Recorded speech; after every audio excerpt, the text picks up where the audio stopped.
Está pensando em visitar Camboriú? Hospede-se no Arco do Sol Parque Hotel, próximo à Igreja Assembleia de Deus, na Rua Coronel Benjamin Vieira, número 50, Centro, Camboriú, Santa Catarina. Faça sua reserva através dos telefones 47 33650494 e 47 99251 5677. Arco do Sol Parque Hotel, o hotel que todos os gideonitas se hospedam. Venham conferir.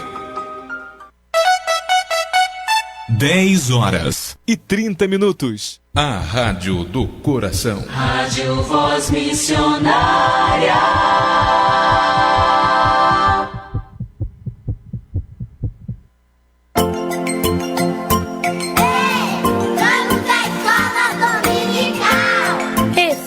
Dominical.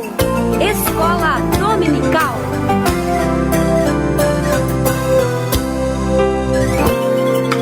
Vinde, alunos, vinde estudar. Vai começar agora no seu rádio a nossa Escola Dominical. Escola Dominical. Escola Dominical. Pegue sua Bíblia, sua harpa e acompanhe conosco a Escola Bíblica no ar. Juntos, vamos aprender um pouco mais a Palavra de Deus. Trazendo a Bíblia, livro sem par, que fala de Jesus. Escola Dominical. Escola Dominical. Escola Dominical. Escola Dominical. Apoio Departamento da Escola Bíblica Dominical da Igreja Evangélica Assembleia de Deus em Camboriú. Trazendo a Bíblia, livro sem par, que fala de Jesus. Salve Escola Dominical, onde a graça e amor sem igual, para pequenos e grandes também, a todo o povo de Deus.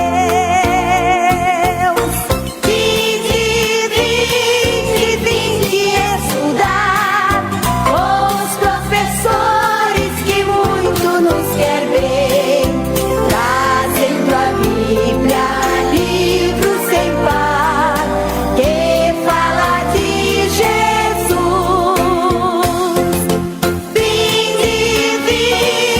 Vinde estudar com os professores que muito nos quer bem, trazendo a Bíblia, livro sem par, que fala de Jesus.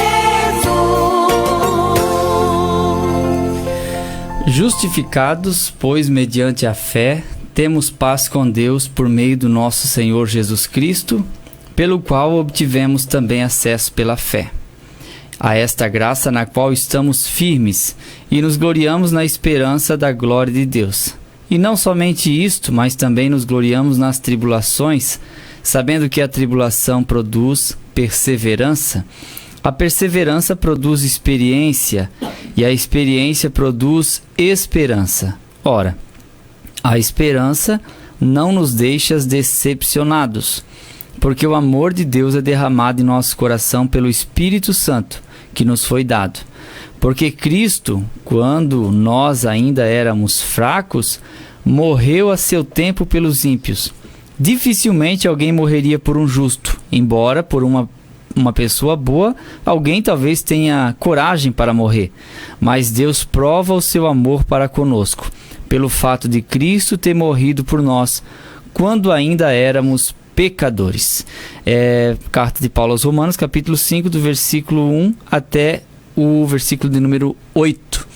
E com esse texto, que é um texto tudo a ver com a nossa revista, com o nosso assunto de hoje, sobre a queda do homem, a regeneração, nós desejamos cumprimentar a todos os nossos irmãos, a começar aqui, presbítero Ricardo Mendonça, e também o jovem Will, e também a todos os nossos irmãos em casa, na nossa gratidão pelo carinho de estar conosco nesse momento. A paz do Senhor, a você que é aqui de Camboriú e você que é lá do outro lado do mundo. A paz do Senhor a você também, essa paz que nos une, esse espírito maravilhoso, e que esse momento seja mais um daqueles momentos de edificação espiritual.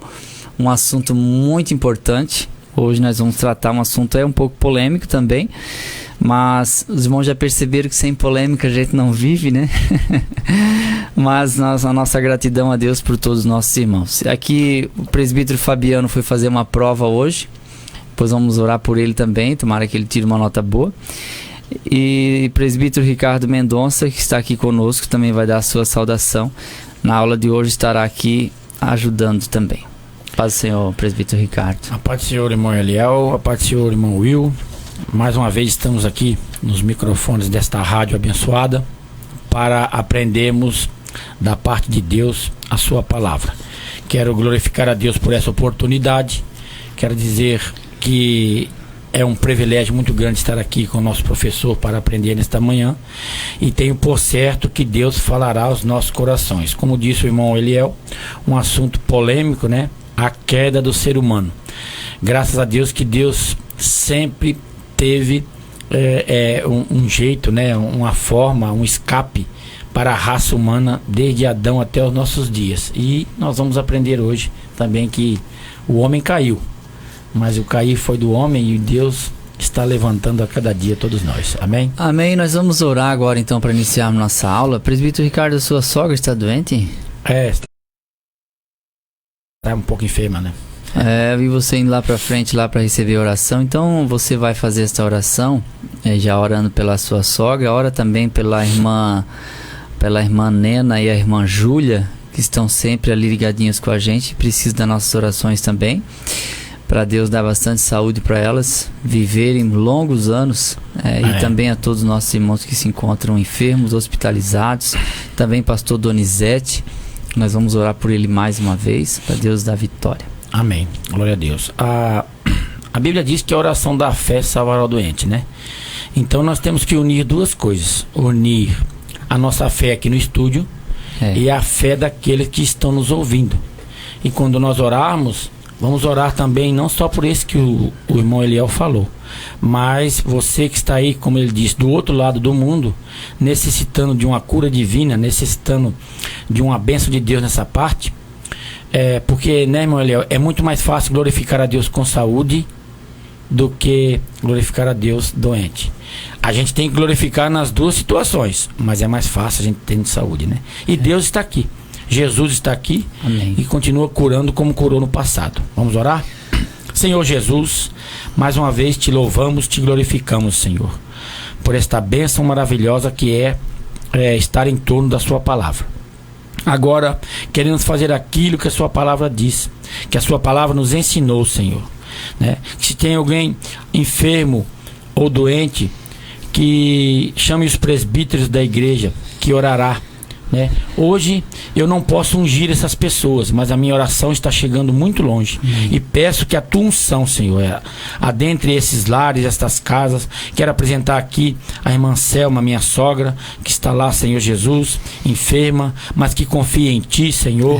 Quero pedir a tua bênção sobre a vida dela, que o Senhor entre com providência, Senhor, dando saúde, dando, Senhor, esperança, acalentando, confortando aquele coração, Senhor, para a honra e glória do teu nome. Quero apresentar aqui a irmã Júlia, a irmã Nena, também, Senhor, o pastor Donizete. Senhor Jesus, tu és o Deus onipresente, que está em todo lugar ao mesmo tempo. Está aqui conosco e pode adentrar lá naqueles lugares, Senhor, lá nesses lugares mais longe de Camboriú, aqui em Camboriú, no estado de Santa Catarina, no Brasil e no mundo. Alguém que está agora, Senhor, diante do rádio, necessitando, pedindo e colocando a teus pés, Senhor, os seus problemas, as suas enfermidades, as suas ansiedades, Senhor Jesus. Entra com providência, Pai. Dá a tua bênção. É o que te pedimos e já te agradecemos, crendo que o Senhor ouviu a nossa oração. Em nome de Jesus. Amém e amém.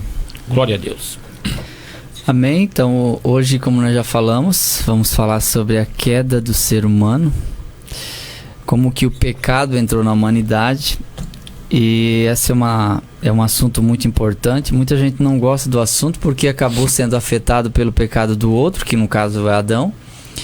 Aquela expressão, né, em pecado concebeu minha mãe, que é uma expressão de Davi também um pouco polêmica, porque não se sabe se ele tinha o conhecimento do pecado original como nós conhecemos hoje teologicamente, e muitos acham que a mãe de Davi havia concebido ele por uma relação extraconjugal e tal, mas nós não temos base nem para uma coisa nem outra. Certo é que o ser humano já nasce com um DNA afetado pela queda lá no início. Então, muita gente acha injusto, mas o pecado trouxe esses males para toda a humanidade, mas Jesus trouxe a bênção da vida. Então, amém. Uma porta não está fechada para ninguém, né? Tendo vida, há esperança. Bom, Ricardo, aí nós temos o texto Hora, Verdade Prática. Se o senhor quiser fazer a leitura, para nós entrarmos então na leitura em classe. O texto áureo está lá em Romanos, capítulo 5, o verso 12. Pelo que, como por um homem entrou o pecado no mundo, e pelo pecado a morte, assim também a morte passou a todos os homens, por isso que todos pecaram. A verdade prática diz assim: ao pecar contra Deus, o homem perdeu o completo domínio sobre a criação e tornou-se vulnerável à morte. Em Cristo, porém, temos o reino e a vida eterna. Na verdade prática, irmão Liel, eu vejo aqui, ó, primeiro a tragédia. Sim. Primeiro a tragédia, depois a misericórdia de Deus, né? O grande amor de Deus sendo derramado sobre a humanidade. Então nós vamos falar numa coisa polêmica, como disse aí o irmão Eliel, o pastor Marcondes também disse, né? Da polêmica desse assunto, mas graças a Deus que desde que Adão e Eva eles comeram a fruta lá, pecaram, desobedeceram a Deus, Deus já começou a trabalhar para trazer o homem de volta para ele, né? De volta à sua presença, não é mesmo, irmão Eliel? Isso já imediatamente, quando eles fizeram uma roupa de folha de figueira e Deus fez um cobertor para eles, né? Então a gente vê Deus sempre se revelando, se dando a conhecer do ser humano. Então hoje você pode lembrar de alguém aí que está na situação mais deplorável do ser humano, na condição social mais baixa, né? Usuário de droga, na prostituição, assassinou várias pessoas, uma condição assim. Mas essa mesma pessoa, ela é carente da graça de Deus e ela pode sim se arrepender. Imagina o testemunho de uma pessoa dela. Deus. E outra coisa, Deus não desiste. Então Deus não desistiu de você. Você tem vontade de desistir, às vezes vontade de parar de viver, tenta fugir do problema, mas Deus não desiste, né? Senão nós não estaríamos aqui. Deus não desiste de você também. A vontade de desistir nós temos, mas a decisão a gente não consegue tomar, porque dentro de nós há um Deus que gera em nós força e vida. Então nessa manhã você vai ser tocado por Deus. Deus te ama, Jesus te ama, e a sua vida tem muito valor, e você não vai acabar com sua vida, porque essa vida quem te deu foi Deus, e só Ele tem o poder de tirar. Aleluia, glória a Deus. A leitura bíblica em classe está lá em Gênesis capítulo 3,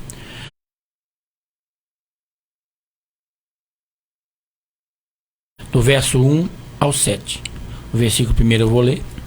Ora, a serpente era mais astuta que todas as alimárias do campo que o Senhor Deus tinha feito.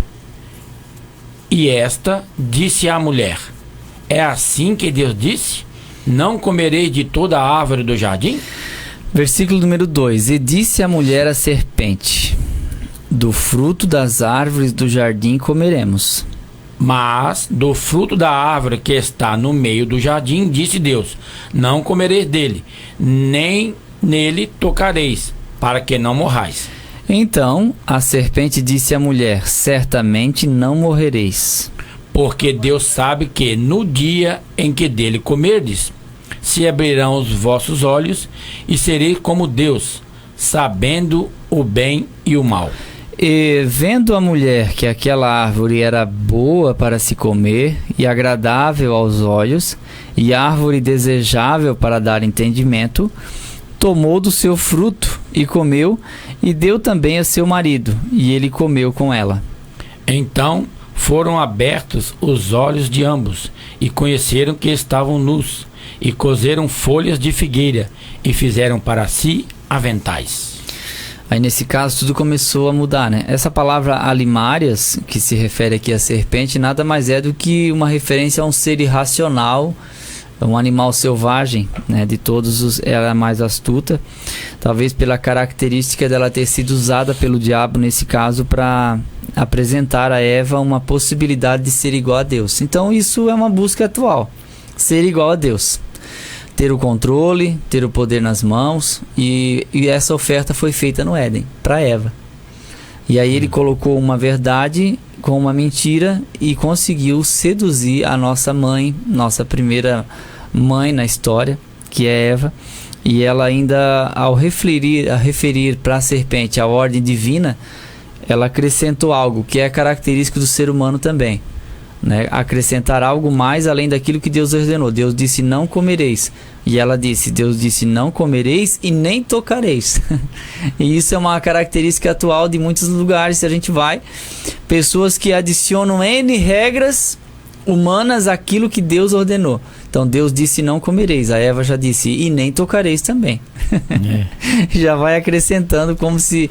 E isso aconteceu com o farisaísmo, quando eles criaram regras humanas e adicionaram isso aos próprios mandamentos que Deus havia dado a Moisés, tornando o fardo pesadíssimo. Por isso que Jesus disse para os fariseus: vocês atam fardos pesados nos homens,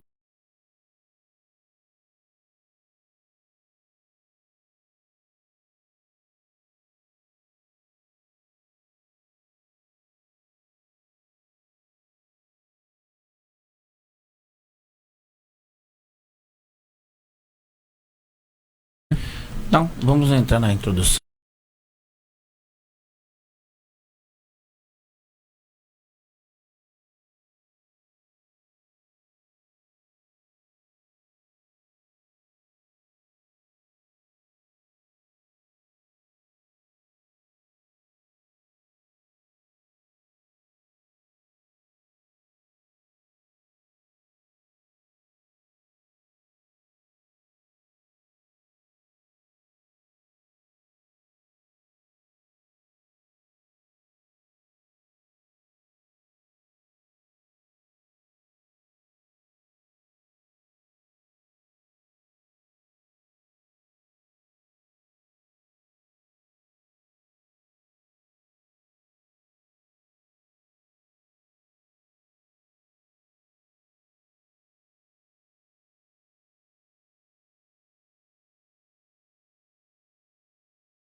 vai alterar isso. Cremos que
trouxesse o homem de novo para a sua presença.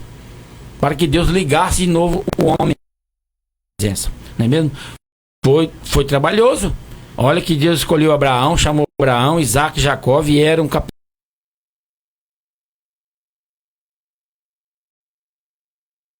Amém. O primeiro capítulo aqui da lição, o livre-arbítrio do ser humano. Nesse tópico, definiremos o livre-arbítrio. Em seguida, veremos seu relacionamento com a soberania divina. E, finalmente, trataremos da responsabilidade humana frente às ordenanças divinas. Subtópico primeiro, o livre-arbítrio. É o dom que recebemos de Deus, através do qual podemos desimpedidamente escolher entre o bem e o mal.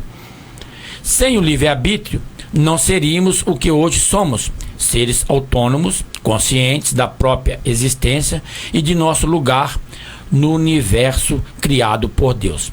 Meus irmãos, aqui, antes que eu passe para o irmão Eliel, eu vejo nesse escolher entre o bem e o mal a lei da semeadura, irmão Eliel, não é mesmo? Porque uns mais cedo, outros mais tarde chegam ao conhecimento da verdade e também saem da fase da inocência para a fase da razão, onde começa a ver, né, o que é certo e o que é errado. Digo aí, uns na pré-adolescência, outros mais cedo, eu não sei, isso aí quem sabe é Deus. E eu costumo dizer que Deus, irmão Eliel, ele nos reveste ou nos dá um tipo de recipiente para você colocar ali dentro a semente que você semear. Nós escolhemos tirar essa semente na palavra de Deus, certo? Nós escolhemos tirar essa semente na palavra de Deus e queremos semear o bem e não o mal. Por quê? Porque a lei da semeadura, ela não falha, não volta atrás e ela não muda. Você semeia e vai colher lá na frente o que semeou. Os lavradores aí que estão me ouvindo não me deixem mentir. Alguma vez semeou arroz e colheu feijão? Não existe isso. Você vai colher o que semeou. E Adão e Eva, no começo, com esse pecado original aí, semeou o que não devia. E olhe bem, tem gente que brinca ainda, chegar no céu eu quero pegar o Adão. Porque nós estamos nessa peleia aí, por causa dele, não é mesmo? Bom, mas ele semeou, colheu, e o ser humano hoje tem esse exemplo. Nós, os crentes, também temos esse exemplo de vários tipos de semeadura, de vários tipos de desobediência que o homem cometeu, que o homem praticou. Outra coisa, que Deus teve misericórdia, assim como teve de Adão e Eva e da humanidade, mas que a consequência do seu erro, da sua desobediência, ele teve que colher, ele teve que passar. Então tem uma palavra na Bíblia que diz assim, para mim já parar aqui: quem está em pé, olhe, cuide, não caia. Mas não quer dizer que você vai ficar prostrado, não. Deus vai te levantar, mas a consequência você vai ter que sofrer, vai ter que passar, vai ter que pagar. Considerando aqui a respeito do livre-arbítrio, que é um pensamento arminiano hoje na atualidade, que é proveniente de Jacob Arminio, né, um holandês que viveu no século XVI, e isso foi feito um aparato, uma organização das ideias principais um ano depois da morte dele, e foi pedido uma remonstrância na igreja holandesa na época, que era um dos centros principais da reforma da protestante do século, da época do século XV e XVI. Então isso foi feito um pedido de remonstrância, e porque eu já havia um pensamento baseado na historicidade do conteúdo de João Calvino. Então o que aconteceu foi que nesse período a igreja ela se dividiu teologicamente. Então havia os seguidores da teologia de João Calvino, embora ele próprio, João Calvino, não gostou do apelido calvinista para os que defendiam as ideias dele, e ele mesmo não criou isso para virar um debate teológico, mas foram os próprios simpatizantes pós-morte desse homem, tanto por parte do Calvino quanto por Armínio, que acabaram organizando uma teologia, né, que era uma maneira de pensar principalmente a respeito da salvação. Então isso é apenas uma divisão teológica. Você repare que há 500 anos atrás não existia esse segmento calvinismo, arminianismo, né? Então isso é algo recente, se considerarmos o tamanho da historicidade bíblica. Era uma só maneira de ver, de enxergar as doutrinas fundamentais. Então os remonstrantes, que no caso somos nós, os arminianos, com todo respeito àqueles que são calvinistas, embora os presbiterianos eles não são totalmente calvinistas, por exemplo, existem algumas coisas de Calvino que dentro do presbiterianismo não é aceito, e a gente entende, né, que o pensamento difere quando o calvinista ele é radical, e quando o arminianismo ele é radical também. Então esses extremos é que geram o debate, principalmente a respeito do livre-arbítrio, sobre a graça irresistível, sobre a perseverança dos santos e tal, que são os pilares do calvinismo. Então os remonstrantes que pediram uma remonstrância, na verdade organizaram um documento que resumiram em 5 pontos a sua rejeição do calvinismo clássico e apresentaram isso para a igreja reformada na Holanda, para que eles revessem novamente os pontos que eles estavam defendendo da reforma, que era com apoio do Calvino. Calvino veio antes de Jacobus Armínio. Assembleanos, pentecostais, são todos arminianos. Os mais tradicionais, em especial o presbiterianismo, são mais calvinistas, embora não totalmente, né? Porque, como eu disse, algumas ideias de Calvino elas simplesmente não são defendidas pelos presbiterianos. Então, com o reinício dos tumultos, o parlamento convocou um sínodo, ou seja, uma convenção, para resolver a controvérsia. O sínodo de Dort teve 180 sessões, se estendeu de novembro de 618 a maio de 1619, né? Foi aí praticamente um ano. E os delegados holandeses incluíam 58 pastores e presbíteros enviados pelos sínodos provinciais e 5 teólogos de diferentes academias. E aí compareceram 28 teólogos de diversas cidades da Inglaterra, Escócia, Alemanha, Suíça, Genebra e outros mais. Então os remonstrantes, que são os defensores da ideia de Hermínio, ou dos arminianos, que no caso é de Jacobus a Hermínio, participaram do sínodo por algum tempo, mas depois foram afastados, e com base nos relatórios das delegações, uma comissão de 9 membros redigiu os cânones que condenaram as ideias dos arminianos e afirmaram as convenções ou as convicções reformadas. E aí originaram-se, né, os famosos pilares ou os pontos calvinistas, a predestinação divina, a morte de Cristo, a redenção do homem, né, que aqui vai falar da predestinação, ela é bíblica, só o que muda é a visão em relação à predestinação. Por exemplo, né, no calvinismo, uma predestinação que está relacionada à eleição divina, que ele nos elegeu pela sua soberania, sua presciência, e Deus sabe quem são salvos.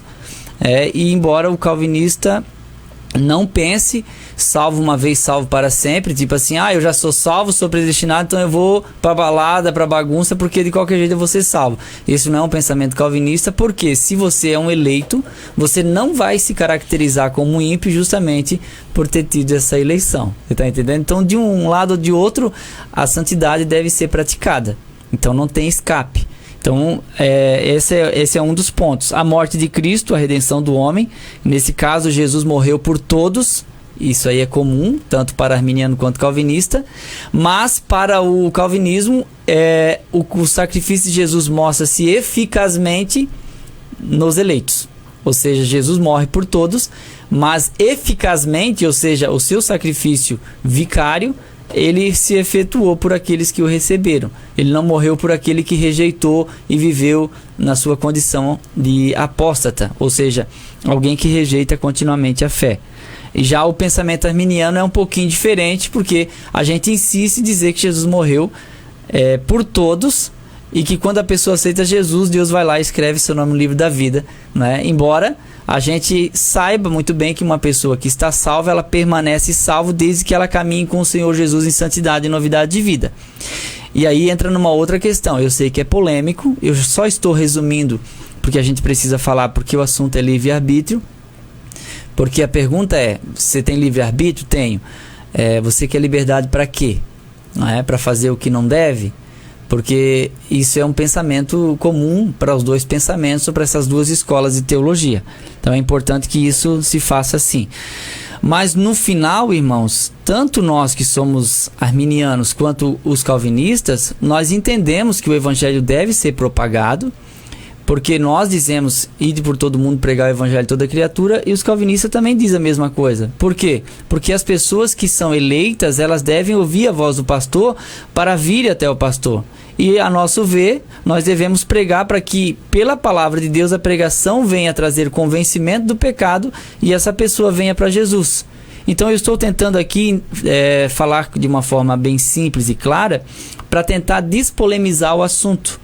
Porque eu não gosto de polêmica nesse aspecto, sobre a questão do livre-arbítrio, não livre-arbítrio, porque isso não leva a lugar algum. São 500 anos de especulação e de debate teológico que ainda não conseguiu unir totalmente essas duas escolas. Então isso eu não vou conseguir fazer em 10 minutos. O que eu quero é que a gente compreenda a visão do outro e a gente respeite o pensamento que o outro tem, e que você que é calvinista não deixe de ser nosso aluno, entendendo que nós somos arminianos, até pela nossa formação, e entender que, como eu, não sei presbítero Ricardo, mas eu estou na escola dominical desde criança, e a minha professora já era arminiana, e ela já ensinou a salvação assim para mim, então vai ser difícil eu mudar, assim como vai ser difícil você mudar também.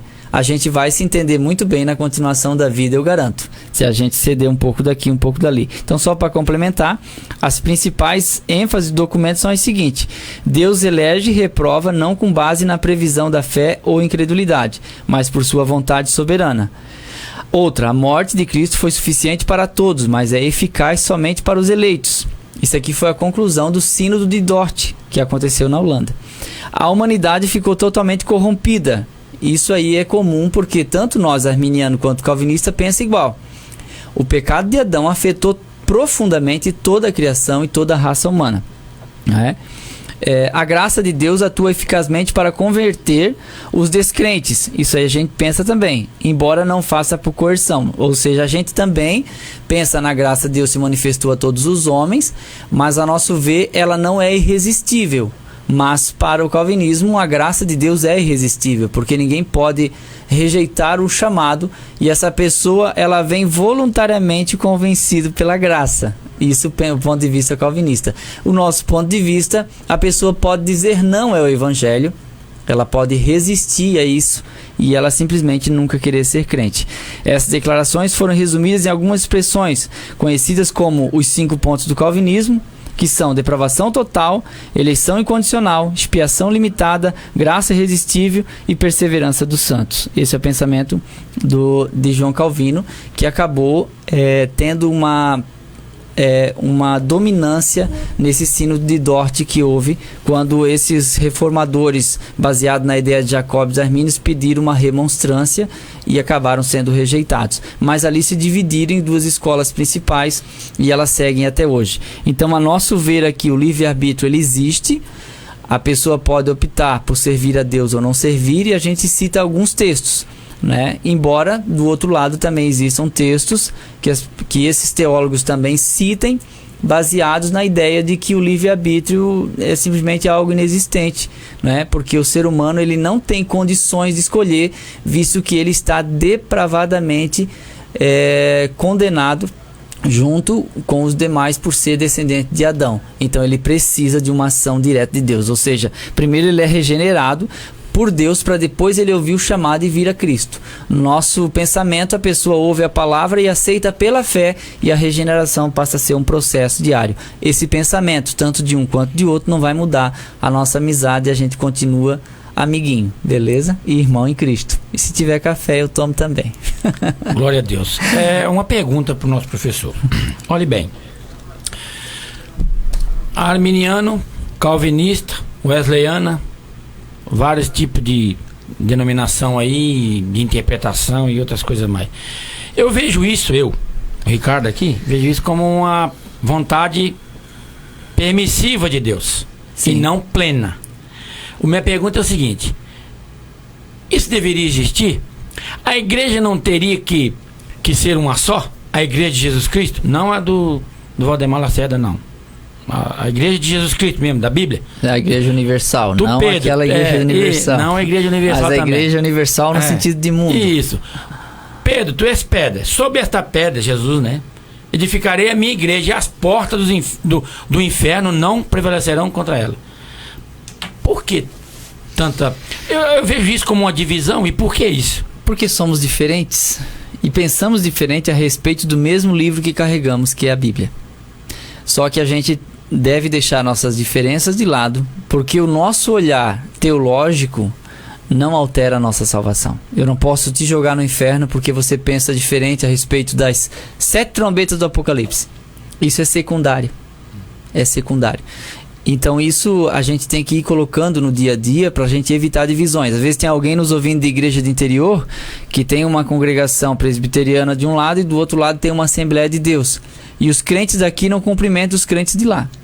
E isso é ruim. É ruim.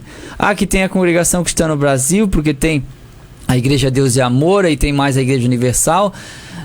Irmãos, cada igreja tem a sua saudação, mas eu não perco nada em cumprimentar, em me aproximar, ser amigo dessa pessoa e entender, e não agir com preconceito e discriminação, tá bom? É isso aí. Agora, a soberania divina foi lida? Não. Vamos ler. Subtópico número 2, soberania divina. Acho que eu vou ler as duas, né? Pode ler. É o direito absoluto, irrestrito, inquestionável que possui Deus sobre toda a sua criação. Portanto, o Senhor age como lhe aprouver. Em suas mãos somos o barro, ele o soberano oleiro. Não nos cabe questionar a soberania do Todo-Poderoso. Ele é Deus e Senhor. Não devemos, por outro lado, ver a soberania divina como algo despótico e tirânico, porquanto todas as ações de Deus são fundamentadas em seu amor, justiça e sabedoria. O que ele faz agora só viremos a compreender mais à frente. Descansemos, pois, na vontade divina. A responsabilidade humana. Entre o livre-arbítrio e a soberania divina encontra-se a nossa responsabilidade. Não resta dúvida de que Deus permite-nos o direito de obedecer-lhe ou não. Acho que ter um erro de impressão aqui, né, irmão Eliel? Sim, tá plural. Não, isso não existe, né? Não. Obedecer-lhe ou não os mandamentos. Todavia, ele nos chamará um dia a prestar contas quanto às nossas escolhas. O juízo final não é ficção, é a realidade que aguarda a espécie humana na consumação de todas as coisas. Irmão Eliel? Porque a soberania divina, que é a característica de Deus estar acima de todos, de ser soberano, não só acima, mas ele decide pela humanidade, ou seja, os decretos de Deus são poderosos, que é baseado na sua presciência.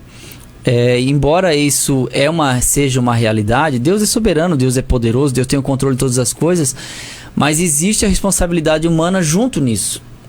Porque se Deus é controlador de tudo, por que existe o mal?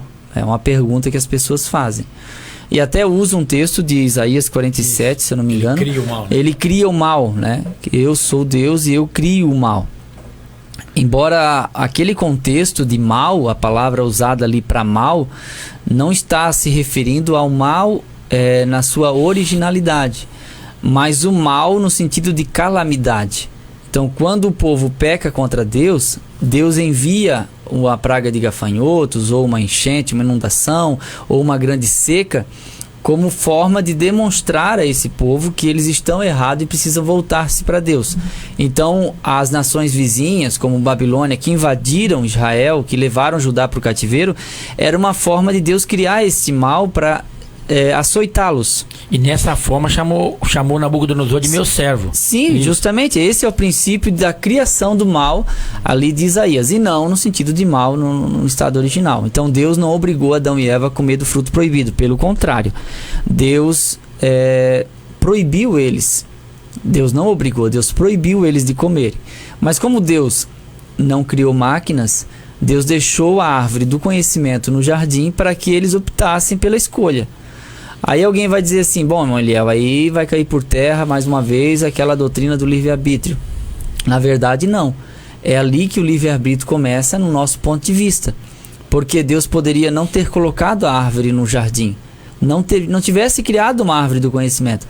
E ele dissesse, de todas as árvores pode comer livremente. O homem não queria pecar porque ele não teria opção de pecar.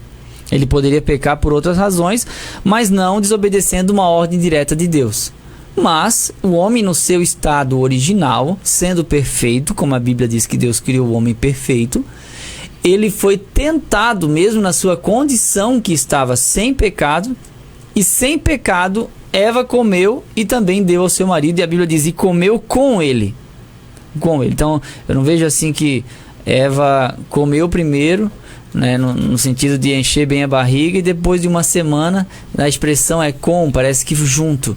E aí então a raça humana foi levada para o pecado. Então Deus é soberano, mas existe a responsabilidade humana também. Eu faço escolhas. Eu escolhi me casar com a Kátia, poderia me casar com outra mulher. Mas Deus já sabia que eu ia me casar com ela? É possível que sim, né? Por causa da sua presciência. Deus sabe de tudo.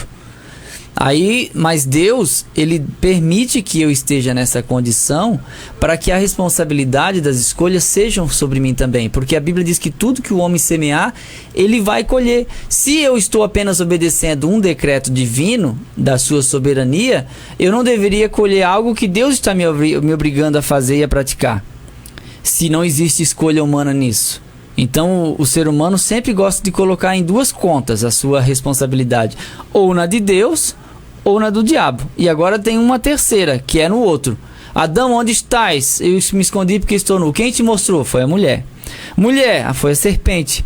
Então desde o Éden a gente já tem esse hábito de procurar um meio de responder a questões. O que você fez? Eu fiz por causa do irmão fulano. Mas tem pastor fazendo, eu vou fazer também. E a gente tenta se eximir da nossa responsabilidade. Foi o diabo, ou então foi Deus.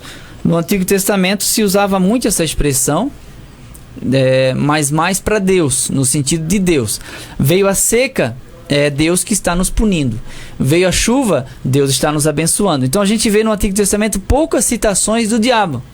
E já no meio pentecostal, que é o nosso meio pentecostal, durante muito tempo se culpou muito o diabo. Não é? Qualquer desavença que dá no meio do presbitério, o diabo entrou no meio e fez a divisão. Mas será que é só o diabo? Será que não existe ali a responsabilidade humana? Que é isso que o irmão Ricardo leu aqui. Primeiro, a soberania divina, e segundo, a responsabilidade humana. Deus não decretou o pecado. Deus não decretou que o homem tivesse pecado, mas Deus preparou o cordeiro antes da fundação do mundo por causa da sua presciência. Apocalipse 13:8. Cordeiro que foi morto antes da fundação do mundo. Deus já sabia, não foi pego de surpresa, porque ele é onisciente, presciente, soberano, etc e tal. Mas quem praticou o pecado foi Adão e Eva, não foi Deus. É isso que a gente tem que deixar claro, porque lá em Tiago diz que Deus a ninguém tenta, e ele não pode ser tentado pelo mal. Então, nesse sentido, Adão e Eva desobedeceram pela sua própria vontade e o seu livre-arbítrio. Bom, Ricardo? O comentarista fala aqui sobre o juízo final, que não é ficção. Por que ele colocou isso aqui? Porque todo pecado, toda desobediência, você vai de encontro a Deus, né? Contra Deus, e Deus vem contra você, logicamente. Só que esse juízo aqui é uma coisa mais futura, né, irmão Eliel? Esse juízo aqui, o juízo final é uma coisa mais futura. E a sua misericórdia, a sua benignidade não vai estar como diz alguém, em voga lá. Não vai estar lá, certo? Então, mais um motivo para Deus trabalhar, porque Deus sabe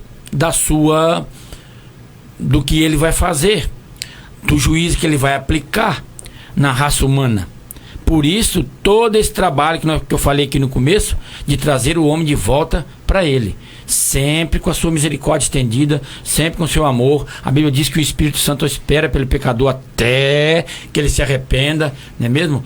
Por que eu estou dizendo isso? Porque tem gente que diz assim, isso é bom, rapaz, Deus é bom, Deus fez tanta coisa boa, não vai lançar o homem no inferno, não. Eu falei, verdade, Deus não vai lançar ninguém no inferno, não.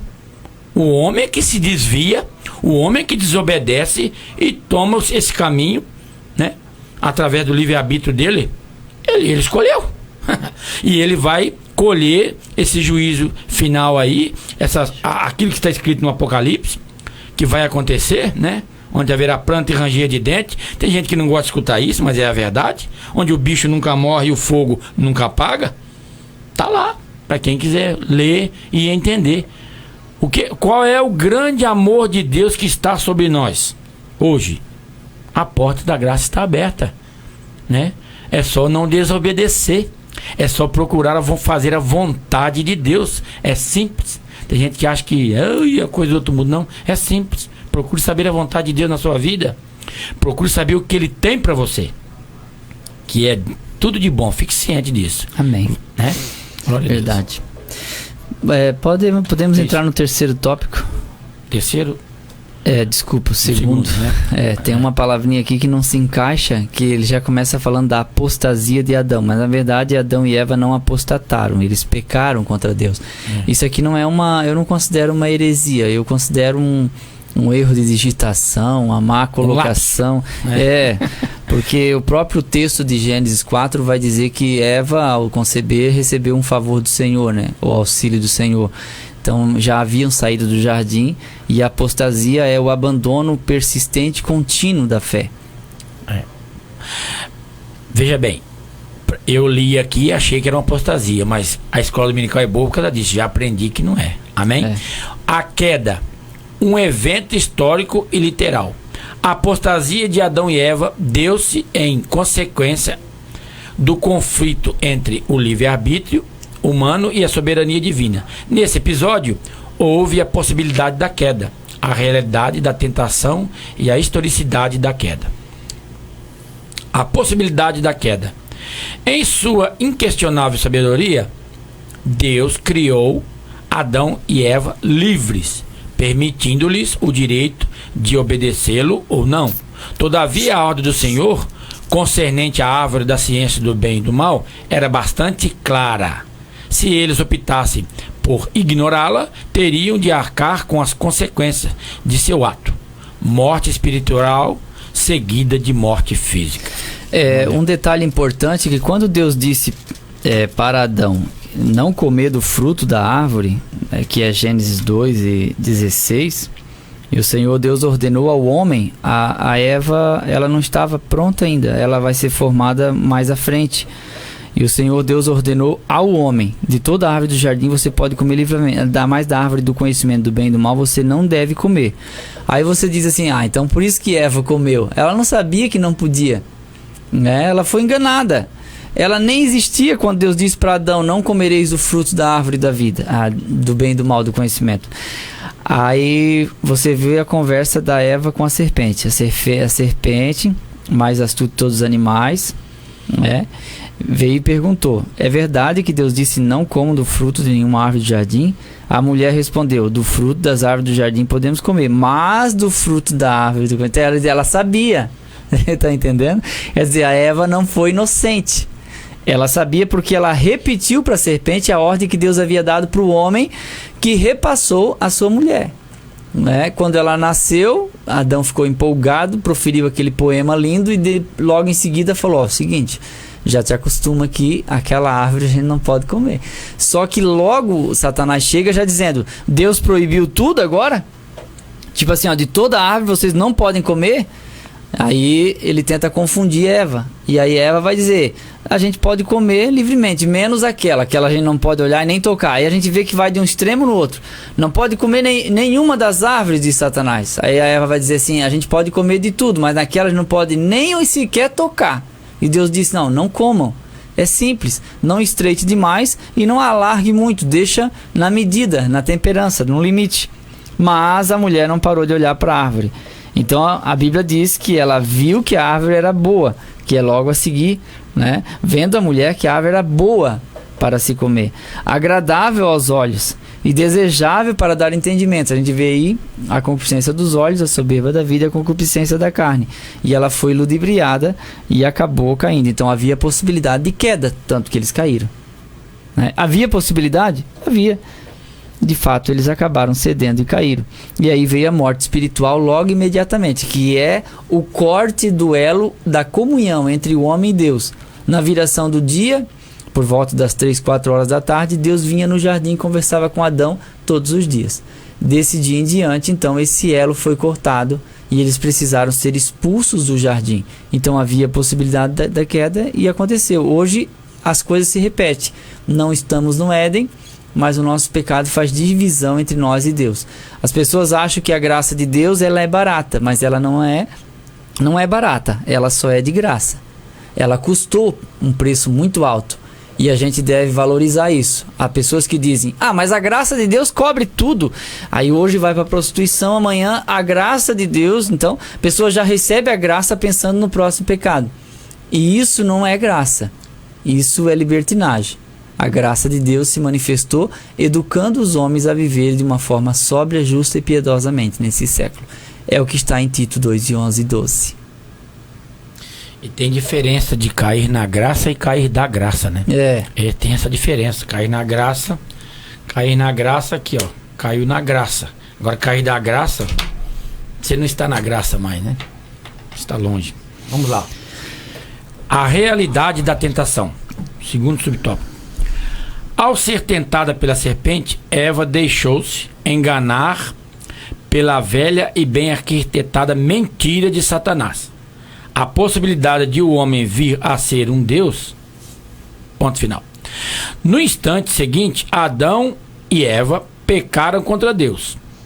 Tendo em vista a representatividade de Adão, foi ele responsabilizado pela entrada do pecado no mundo. No caso, como Deus deu a ordem primeiro para Adão, quando eles pecaram, o primeiro a chamar foi Adão. Deus chamou primeiro Adão e trata com ele a responsabilidade maior, né? E ele é responsabilizado até no próprio texto que Paulo escreve aos Romanos, que o pecado entrou por um homem, que é o texto da nossa leitura em classe, né? Pelo que como por um homem entrou o pecado no mundo, né? A gente vê que a causa ficou mais principalmente sobre o homem, a sua responsabilidade. Embora culturalmente a mulher acabou sendo inferiorizada em muitas culturas pelo fato de ela ter cedido à tentação, porque a Bíblia, tanto o Alcorão quanto a nossa Bíblia e assim por diante, são as principais religiões, né? O judaísmo, o islamismo, o cristianismo, os textos iniciais do Gênesis são muito parecidos. Se crê daquela forma ali inicial, então a mulher acaba recebendo uma conta maior em algumas culturas. Na nossa cultura brasileira, graças a Deus, isso tem mudado, embora a mulher não pode partir para o domínio do homem, porque se ela se torna dominadora, ela não é mais uma adjuntora, auxiliadora, ela passa a ser uma proprietária do homem, e o homem não pode ser um dominador, também um déspota, um ditador, mas alguém que sabe amar como Cristo amou a igreja e se entregou por ela. Então nesse aspecto a gente vê, o próprio Jesus deixou isso claro, e também há essa igualdade nas cartas de Paulo. Pode falar, irmão Ricardo. O comentarista diz aqui, e muito bem colocado, que eles teriam que arcar com as consequências de seu ato, né? E também porque para enganar, Satanás não brinca em serviço. E era uma velha e bem arquitetada mentira de Satanás. Olhe bem, irmão Leal, quando alguém mente para você que aquela mentira deslavada, que você sabe que é mentira, aquilo ali, dificilmente você vai cair naquilo ali. Porque você sabe que o camarada é mentiroso, né? Tal e coisa, beleza. Mas uma mentira bem arquitetada, aí que mora o perigo. Porque, como você disse, vem com um pouco de verdade. Tá misturado.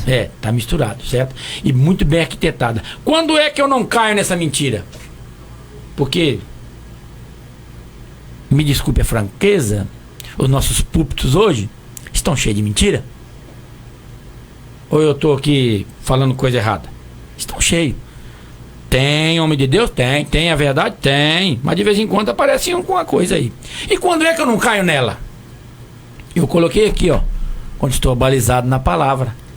Quando estou em sintonia com Deus. Coisa que Eva perdeu. Adão perdeu. Quando estou em sintonia com Deus, abalizado na palavra, alicerçado, pode ser uma mentira bem arquitetada. Daí o discernimento de espírito que tem que ter nos nossos dias, tem que ter na nossa vida. Porque senão, às vezes, você entra por um caminho dificílimo de retornar. Eu tenho um tio que já falecido, irmão Léo. Ele dizia que Satanás, ele começa assim, ó. Ele bota uma parede nos fundos, você não está vendo. Você olha aquilo, vê, não dá confiança. Coloca uma parede dos dois lados. Opa, já está cercado dos lados e atrás. E depois ele não coloca na frente, não. Porque na frente é perigoso. Você não vê jeito de sair, ele coloca em cima. Vai te cercando, vai te enredando. É uma mentira, está arquitetando um plano terrível para sua vida. Depois ele coloca na frente com a porta aberta. Depois ele fecha a porta e passa a chave. E aí ele dizia assim, ó, isso é uma comparação que ele fazia. Ele pega essa chave, olha aqui, você que está me vendo aí na internet. Ele pega essa chave e faz assim, ó, para trás. E nem ele sabe onde é que botou a chave. E é difícil de sair dessa situação. É difícil. E como a lição está dizendo, o preço pago é alto. Então cuidado, meus irmãos. Porque muitas das vezes, o que o diabo vai arquitetar na nossa vida vai parecer uma bênção de Jeová. Vai parecer uma coisa, meu Deus, olha aí. Olhe bem, o que a feiticeira lá que incorporou lá o Samuel, que pra mim não é Samuel, tem gente que diz que é, pra mim não é, foi um demônio, né? Pode me corrigir se eu estiver errado. Olhe bem o que a feiticeira, ela pegou, falou com Saul e falou coisa boa. Você deixou o Senhor, rapaz. Você não obedeceu a Deus mais. Aí lá na frente tá escrito assim, ó, e morreu Saul por ter consultado a feiticeira. Mas a feiticeira falou coisa boa, falou o que Deus falou. Ele deixou os mandamentos do Senhor.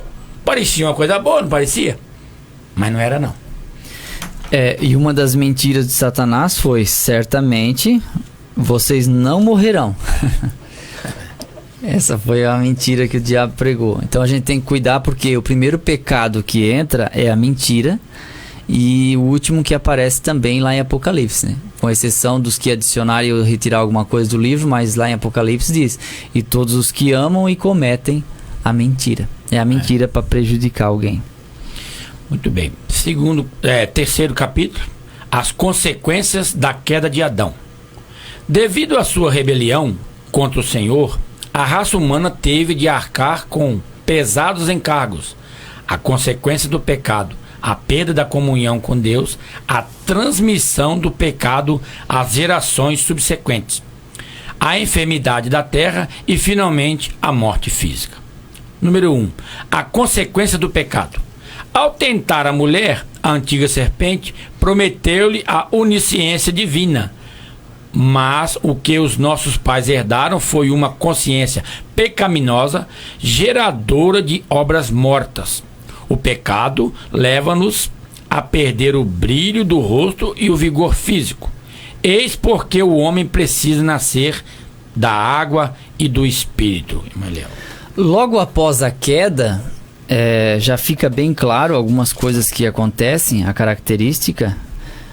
Ao ouvirem a voz do Senhor, isso antes já haviam se vestido com roupas feitas de folhas, né? Mas o versículo 8, ao ouvir a voz do Senhor Deus que andava no jardim, quando soprava o vento suave da tarde, o homem e a sua mulher se esconderam da presença do Senhor Deus entre as árvores do jardim. E aí o Senhor começou a perguntar: onde estás, Adão? Onde você está? Então eu vejo aqui pelo menos 3 coisas: medo, culpa e vergonha. Medo, culpa e vergonha. Quando a gente perder essas 3 coisas como pessoa, nós estamos com o caráter completamente comprometido.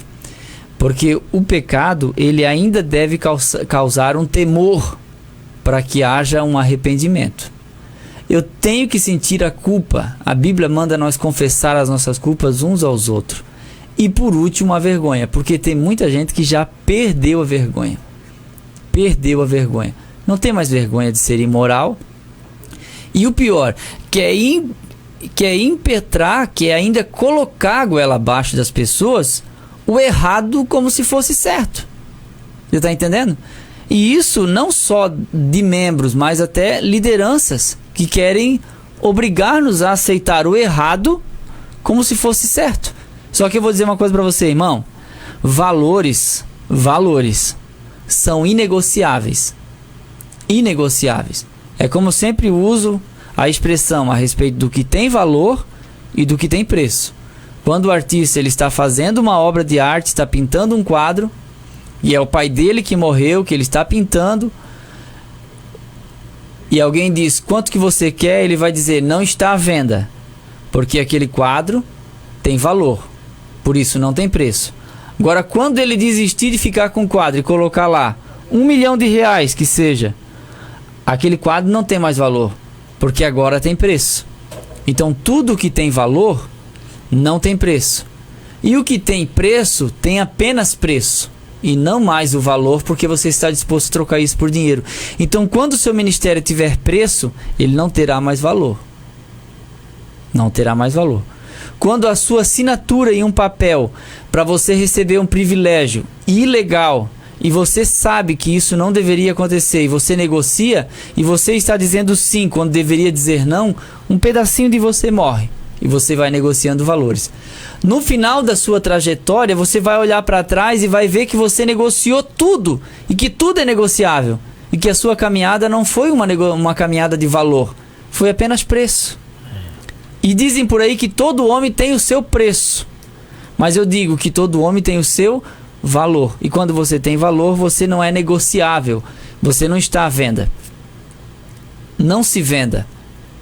Não negocie aquilo que para você tem valor, porque é muito mais importante você segurar essas coisas. Para ninguém dizer assim, Eliel passou aqui e não pagou. Eliel passou aqui e mentiu. Eliel passou aqui e roubou da igreja. Para ninguém nunca dizer isso. Para que ninguém diga isso para os meus filhos e para os meus netos. Tenha valor e não tenha preço. É muito melhor. A Bíblia diz assim, ó, é melhor o bom nome do que as riquezas, mas o amor ao dinheiro é a raiz de toda espécie de males, porque os que querem ser ricos caem em laço. Às vezes nem só rico, mas quer ter o poder, quer ter o controle, quer ter fama, e aí você vai acabar abrindo mão de alguns valores para poder obter essas outras coisas. Mesmo que você não seja nada para as pessoas, mas seja alguma coisa para a sua família, porque eles te conhecem e moram com você. Resumindo, deixe um legado para honrar sua família. Muito bem. A perda da comunhão. É a perda da comunhão com Deus, isso mesmo. Em consequência de seu pecado, Adão e Eva foram expulsos da presença de Deus. De agora em diante, não poderiam mais viver no jardim do Éden, onde diariamente conversavam com o Senhor. Mas, apesar de haverem ofendido a Deus, continuaram a ser alvo do seu imenso, eterno e infinito amor. Desde a queda, o ser humano, para reatar a comunhão com Deus, tem de aproximar-se dele pela fé. Nesse retorno, não estamos sós. Jesus Cristo é o nosso medianeiro eficaz. Ele é o verdadeiro Deus e o verdadeiro homem. Nesse caso, a comunhão é reatada, irmão Ricardo. Amém. Perdemos a comunhão exatamente pela consequência do pecado de Adão e Eva. Mas agora em Cristo a gente consegue reatar essa comunhão e a gente pode sentir Deus de novo, e mais, a gente pode ouvir a voz de Deus outra vez, não estando no jardim. Nós vamos ver que a transmissão do pecado à espécie humana, que vai ser mais um pouco à frente, que é interessante nós pensarmos sobre isso. Existem danos que foram causados pela entrada do pecado que são irreparáveis, e por mais crente que você seja, você não consegue evitar esse prejuízo. Mas é possível sim ouvir Deus no silêncio da sua alma, no pensar do seu coração, no seu sentimento, pedir a direção de Deus e saber que lá no recôndito de sua alma Deus ainda fala e você ouve a sua voz. Na viração do dia talvez, mas Ele ainda fala. Deus não ficou mudo porque o homem pecou, e Ele fala até com pecadores, por isso que o pecador ouve a sua voz e segue, como Jesus disse, de modo algum seguirá o estranho. E você ouve a voz de Deus e você deseja voltar. O coração arde aquilo que os discípulos que estavam a caminho de Emaús falaram de Jesus. Porventura não ardia o coração quando pelo caminho ele nos abria a Escritura?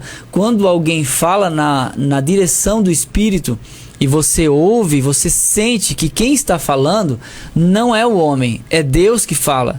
E o que Deus fala? Deus fala: vinde a mim todos que estáis cansados e oprimidos, e eu vos aliviarei. Tomai sobre vós o meu jugo e aprendei de mim, que sou manso e humilde de coração. Ele fala: eu te atraí mais uma vez com corda de amor, como diz lá em Oséias 11. E mais uma vez ele nos chama para o reino do Filho do seu amor, com um abraço eterno, com o amor de um bom pastor, que sabe o que a ovelha precisa e sabe nos conduzir ao pasto ideal. Embora rebeldes, de vez em quando ele nos dá uma cajadada, mas a vara e o cajado consolam. Ah, mas dói, mas consola. Você sabe que a sua mãe dá uma bronca, ela não te odeia por isso. Ela dá uma bronca porque ela te ama. O teu pai te dá uma bronca porque ele te ama. Ele continua te amando. É o mesmo pai chamando para a comunhão. Volta para o lugar que Deus te colocou. Receba novamente a presença do Espírito Santo e reata essa comunhão que você havia perdido. Irmão Eliel, uma coisa me maravilha na consumação daquilo que Jesus ganhou para nós na cruz do Calvário, né? Nós sabemos que quando Moisés desceu do monte com o rosto coberto, né, que o monte fumegava, e aquilo causou um temor tremendo, porque o povo tinha feito um bezerro de ouro, né, tinha desobedecido, aquela coisa toda. Os irmãos conhecem a história. E o povo, teve uma passagem lá que o povo disse assim: olha, fale Deus com você, rapaz, não fala conosco não. Que Deus fale com você e você pega e transmite para nós, que nós não queremos não. Quer dizer, não quero chegar nem perto desse Deus. Ficaram aterrorizados? Aterrorizados. Aí o que aconteceu? Se você for ver a história bíblica, a Arca da Aliança, que representava a presença de Deus, estava lá no Santo do Santo, ou no Santíssimo. Um véu que separava o lugar santo, depois o ato, lá o pátio, o povo lá fora. Os filhos de Arão entraram com fogo estranho e morreram fulminados. O povo, muito menos, não podia entrar lá fora. E o que me maravilha? Que quando Jesus bradou na cruz, está consumado, o véu de alto a baixo. O que simboliza aquilo ali? Temos acesso direto na presença de Deus. A comunhão reatada. Ligou de novo. Então não precisa, né, como Jesus respondeu para aquela mulher, não precisa aqui em Samaria nem ir lá em Jerusalém. Os verdadeiros adoradores adoram a Deus em espírito e verdade. Quer dizer, eu posso estar trabalhando, eu posso estar na minha casa, eu posso estar lá no mato, eu posso estar aqui, eu dobro meu joelho, eu falo com meu Deus, eu peço perdão pelo meu pecado e ele me liga de novo a ele.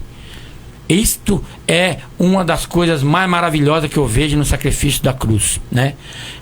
O Senhor Jesus, que se doou a si mesmo, me ligando de novo à comunhão com o Pai. Louvado seja o nosso Senhor Jesus Cristo. E sem precisar de mediadores humanos, além daquele que nós já temos, que é Jesus. Porque às vezes as pessoas começam a criar mediadores, dizendo assim: irmão, pergunta para Deus aí alguma coisa a meu respeito. Isso. Né? Mas não precisa não, tá, irmão? Você pode fazer a sua oração. Glória a Deus. Graças a Deus. Tópico número 2. Ou melhor, número 3, né? A transmissão do pecado à espécie humana. Sendo Adão o pai de toda a raça humana, o seu pecado acabou por alcançar a todos os homens. Aquilo que chamamos de pecado original contaminou universalmente a humanidade.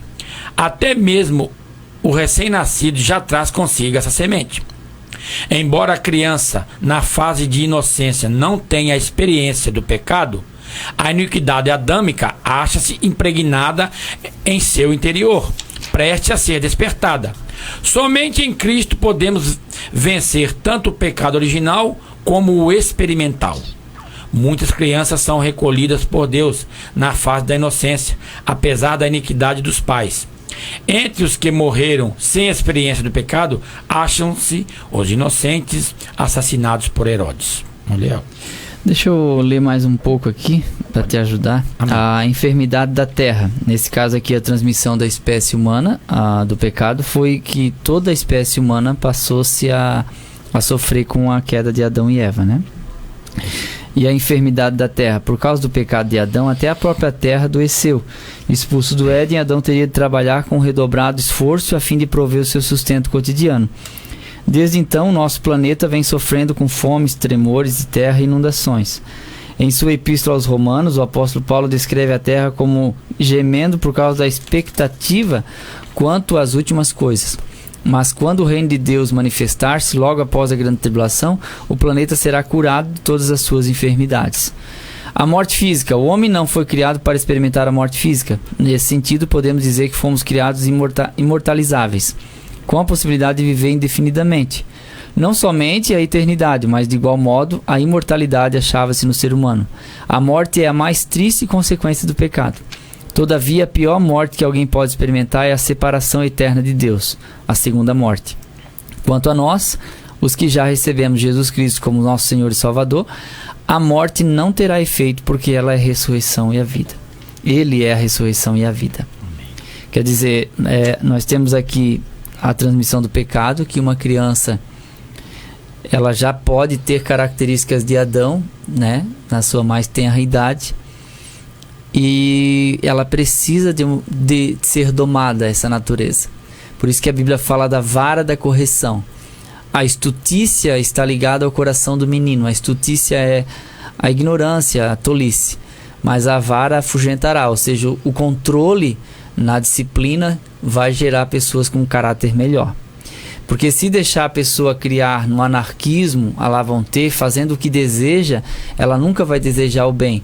Você pode prestar atenção, você explica a mesma coisa que é boa, certa e correta várias vezes para eles aprenderem. Mas o errado, não precisa ninguém explicar, eles sabem. Eles sabem praticar o errado e fazem isso muito bem. E a gente percebe que a erva daninha cresce muito melhor do que uma cultura de um plantio desejável, que tenha valor, que tenha preço. Valor principalmente. Então a gente vê que o que é ruim parece que pega mais, né? Coloca uma moda na internet aí de derrubar a pessoa que pula no meio de dois, isso pega rapidamente.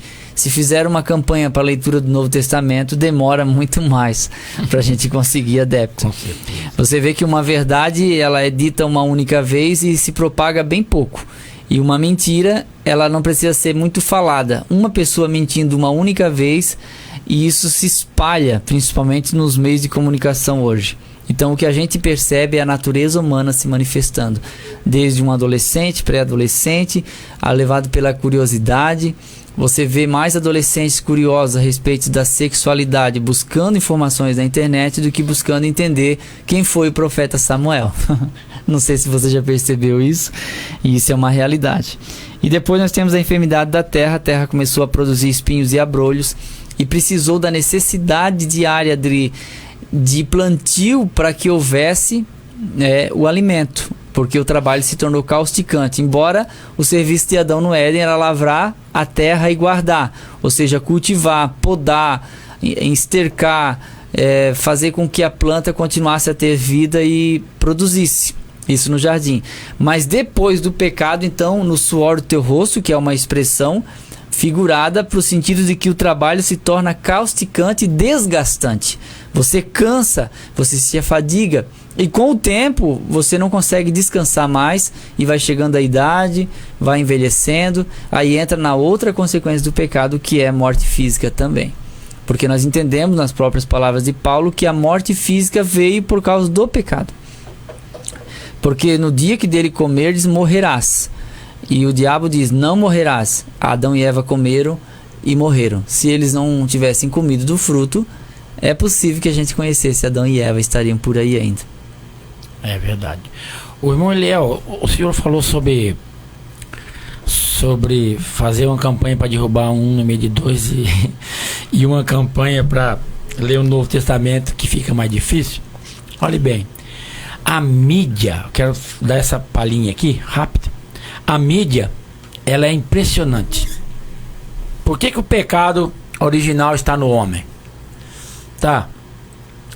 A mídia, ela é profissional, ela é ela faz proeza quando quer pegar um problema de qualquer pessoa e lançar no ar. Mas dá não sei quantos milhões de visualização e comentários. Porque o camarada fez. E eu nunca vi ninguém chamar. Aqui, vamos falar hoje da vida do evangelista irmão Eliel Uller. Homem íntegro, trabalhador, assim. E colocar na mídia. E se colocar visualização, repercussão é baixa. É baixíssima. Por que isso? Porque as pessoas têm mais prazer em mostrar as coisas erradas do que as coisas boas. Porque se você pegar um tonel de água límpida e pronta para tomar, para ser consumida, potável, pegar uma gota de uma bactéria, soltar dentro, ninguém toma mais. E porque se tiver um galão cheio de bactéria com a água, você soltar uma gota de água potável, não vai resolver o problema. Porque o mal é muito mais fácil de se propagar. O mal dá mais ibope. Acho que por causa da própria natureza humana. Isso. Mesmo na casa de Deus, claro, a natureza humana se manifesta também. Nós, os crentes, temos que ser diferente. Não podemos ter prazer, como já vi. Ei, sabe da última aí? O fulano, sabe? O meu sogro dizia que há tempos passados, tem 3 minutos, né? Há tempos passados se reunia os crentes na casa de cada um para tomar um café, nem começava a falar língua estranha, a glorificar Deus, a cantar hinos. Não estou dizendo que no passado não existia calúnia, não é isso? Mas nós tínhamos que tomar exemplo disso, né? Efésios capítulo 4, versículo 29. Não saia da vossa boca nenhuma palavra torpe, mas só que for boa para edificação de quem estiver ouvindo, e que de toda palavra ociosa que o homem disser há de dar conta no dia do juízo. Então é muito mais fácil propagar coisas ruins do que coisas boas, né? Também acredito, concordo com o meu Eliel, só que nós devemos fazer a diferença. Nós devemos ser diferentes. Detalhe de você ter um bom caráter, honestidade, trabalhador, você tem que morrer assim, tá? Porque se você cometer um erro só, as pessoas vão esquecer de tudo que você fez. Isso aí eu também acho um pouco injusto, sabe? Pessoas que fizeram tanto bem para tanta gente, não vou aqui justificar o erro, mas a gente não coloca na balança para ver o quanto de coisa boa a pessoa fez e o erro que ela cometeu. Geralmente se pega aquele erro e aquele erro já é muito mais pesado do que todas as coisas boas que a pessoa fez. Eu digo isso no âmbito familiar também. Às vezes, né, o pai, a mãe cometem um erro e todos nós pais erramos, como pais já erramos. E às vezes o filho não entende aquele erro, sabe? Ele não percebe que a mãe já sofreu durante tempo para criar esse filho, que foram noites de insônia e tal, sem sono e trabalho e tal para criar. E agora, por um erro, às vezes o filho não fala mais com a mãe, não fala mais com o pai. Não me refiro aqui a filhos pequenos porque não encaixa, né? Mas filhos já adultos e tal. Então é importante que essa palavra seja reconciliadora também dos lares. Chega de divisão, irmão. Chega de divisão em igrejas. Gente que briga por causa de pregador, por causa de cantor, por causa do uniforme, por causa da cor da roupa. E briga-se por causa do dia do ensaio. E briga por causa do líder, do pastor, do segundo líder. E fica aquele rolo. Chega, irmão. Nós não somos mais meninos, não é? E a gente tem que relevar também, perder algumas razões para deixar o outro em paz e não ficar degladiando, perseguindo, se vingando, brigando, porque a casa de Deus se torna um lugar inóspito, um lugar que a gente não vai gostar de viver e de congregar. É nós que fazemos a igreja. Conclusão, então? Conclusão. 2 fatos marcam a doutrina do homem nas Sagradas Escrituras: a criação e a queda. À primeira vista, o pecado de Adão trouxe graves consequências à criação. No entanto, Deus jamais foi surpreendido por qualquer fato. Ele não é um ser reativo, nem vive de improvisos. Nenhum processo, quer nos céus, quer na terra, jamais o surpreendeu, porquanto ele é o ser supremo por excelência.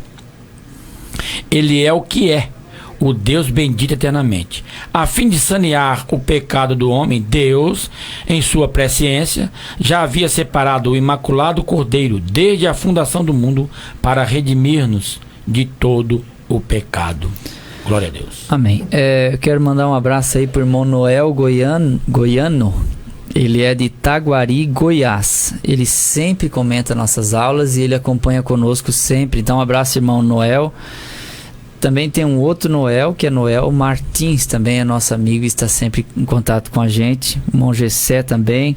A irmã Denise Ribeiro, que ela agradecendo aí a aula, que ajudou bastante. Então Deus abençoe. Obrigado pelos comentários na página dos Gideões. A gente lê e curte os comentários e responde algumas perguntas também. Eu fiz um videozinho meu no trabalho e coloquei no YouTube, porque o pessoal fica reclamando que eu não atendo telefone durante o dia, né? E eu demoro muito para responder o WhatsApp. Mas como eu estou no trabalho, os irmãos sabem que eu trabalho na construtora e a gente obrigatoriamente usa os EPIs, que é o abafador de ruído, e com a maquita ligada é impossível ouvir um telefone. E o meu celular, embora é um celularzinho bom, mas eu deixo ele dentro de um balde lá no meu trabalho. Então, ele fica lá num canto. E eu estou lá no outro canto trabalhando e eu não atendo telefone, principalmente chamada de voz, durante o dia. Eu vou responder um WhatsApp meio-dia ou, melhor, 5h30, 6 horas da tarde, quando eu chego em casa. Eu tomo meu café, deito na rede e com o celular na mão eu começo a responder um e responder outro, tá bom? Tá explicado aí por que eu demoro. E eu quero colocar no Face também o meu videozinho lá no serviço pro pessoal, tá bom? Irmã Nena, irmã Júlia, mais uma vez um abraço. Talvez vocês não ouviram no começo que a irmã Júlia vai na escola, na Areias, mas nosso abraço a vocês duas também, tá bom? Irmão Ricardo, pode ir. Eu quero mandar um abraço lá pra minha sogra, que talvez esteja me escutando, né? Apaixonado pela sogra. É isso. A minha sogra, graças a Deus, eu não tenho esse negócio que esse dia de sogra aí comigo nunca vingou, porque eu e minha sogra é uma bênção. Ei, glória. Glória a Deus. Ainda bem, a segunda né? mãe. Mas está lá, a minha esposa está lá com ela, tratando dela, né? Que Deus abençoe vocês duas. Alguns dos meus cunhados lá, o Neto, o Samuel, se estiver por lá, também recebam um abraço. E nós amamos vocês. Quero mandar um abraço também para o irmão João Moraes, irmão Olívia, irmão José João, que é seu filho, que às vezes está nos escutando, nos admira e está aqui sempre conosco junto na escola. E também o meu concunhado, casado com a irmã Silvia, que é o irmão Antônio Basto. Está ali sempre nos ouvindo, meu Eliel. Sempre ouve você, o Fabiano. Não perde uma escola dominical, né? Amém. Que Deus abençoe ele e continue aí ouvindo a palavra, que é muito bom. Amém. Amém? Um abraço para o irmão Otton, aqui da Forro de PVC, aqui perto da igreja. Um abração, Otton. Deus abençoe, está sempre ouvindo a gente. Não posso esquecer também, já que temos tempo, mais um minutinho, da irmã Raquel, esposa do meu querido amigo, irmão Levi, e a irmã Odete. Isso, ali, estão sempre nos ouvindo também. Que Deus abençoe vocês, viu? Irmã Odete a irmã Odete vai fazer aquilo que eu falei hoje, vai deixar um legado para nós aí. Está deixando, né? É verdade. Glória a Deus, vai viver muitos anos conosco ainda. Oramos. Amém. Então. Deus, obrigado por essa aula. Te agradecemos por nossos alunos, por essa aula tão especial e maravilhosa, de edificação para todos nós. Te agradecemos. Continue conosco. Esse é o nosso pedido e nossa oração. Em nome de Jesus. Amém. Amém.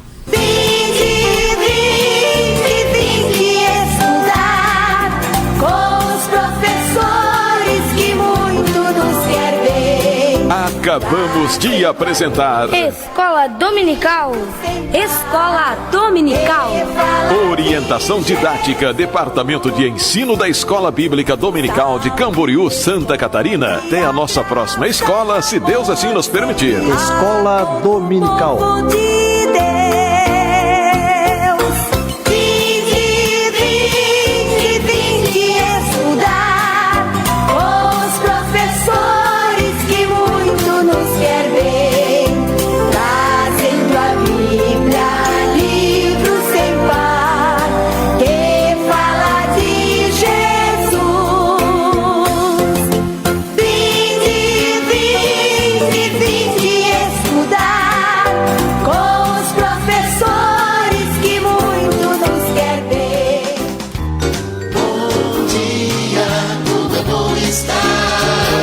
Em sua companhia. Se liga nessa nossa estação, viver o amor e se apaixonar. Com você eu quero sempre está. A cada dia, hora, o tempo todo nós pensamos em você, deixando a vida nos levar, buscando prazer, sentir, viver, curtir, ouvir a melhor estação. Rádio Voz Missionária, ondas curtas 31 e 25.